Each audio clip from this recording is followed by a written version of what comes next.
Hello viewers, আসসালামু আলাইকুম। আপনারা ঘরে যে কারেন্ট চলে গেলে যে চার্জার লাইটগুলো ব্যবহার করেন, এটা কেনার ৬-৭ মাস পরে আলো কমে যায়।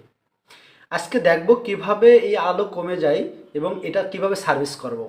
হ্যাঁ, যখন আলো কমে যাবে তখন আমরা এটা খুলে দেখলাম এই সার্কিটে কোনো প্রবলেম নাই। আমরা মিটার দ্বারা সবগুলো মেপে মেপে দেখলাম এতে কোনো প্রবলেম নাই। তাহলে প্রবলেম কি? আমার এই ব্যাটারিতে কি হয়েছে আমরা সেটা দেখব। হ্যাঁ, ব্যাটারি যখন আমি উপরেরটা খুলতেছি দেখতে পাচ্ছেন। হ্যাঁ, যখনই আমি এটা খুললাম, হ্যাঁ আমি দেখলাম এর ভিতরটা অনেকটা ড্রাই হয়ে গেছে, অর্থাৎ পানি শুকায় গেছে। হ্যাঁ, এটা সার্ভিস করার জন্য কি করতে হবে? আপনারা দেখতে পাচ্ছেন এই যে ব্যাটারির পানি, এই ব্যাটারির পানি যদি এতে দেন তাহলে এটি আবার পুনরায় নতুনের মতো হয়ে যাবে। এখন আমি এটা পানি নিয়ে দেখাবো, আপনারা দেখতে পাচ্ছেন। হ্যাঁ, আমি দেখতে পাচ্ছেন ছিলেন সাথে পানি নিচ্ছি। এখন আমি এই ছিদ্রের ভিতরে পানিটা পুশ করব। হ্যাঁ, আমি দেখতে পাচ্ছেন এই পানিটা পুশ করলাম।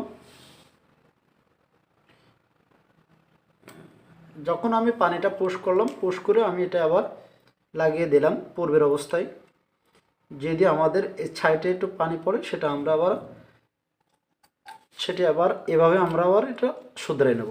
হ্যাঁ, আগের মতনই হয়ে গেছে। এখন এটা আবার লাগিয়ে দেব। দেওয়ার পরে এখন আমি দেখব যে লাইট আবার পূর্বের অবস্থায় ফিরে এসেছে কিনা। হ্যাঁ, আপনারা দেখতে পাচ্ছেন লাইটটি আবার পূর্বের অবস্থায় ফিরে এসেছে। অর্থাৎ এভাবে আপনারা ঘরে বসে যদি আপনাদের লাইট কম জ্বলে ৬-৭ মাস পরে আপনারা নিজেরাই এটি সার্ভিস করতে পারবেন। Thank you so much.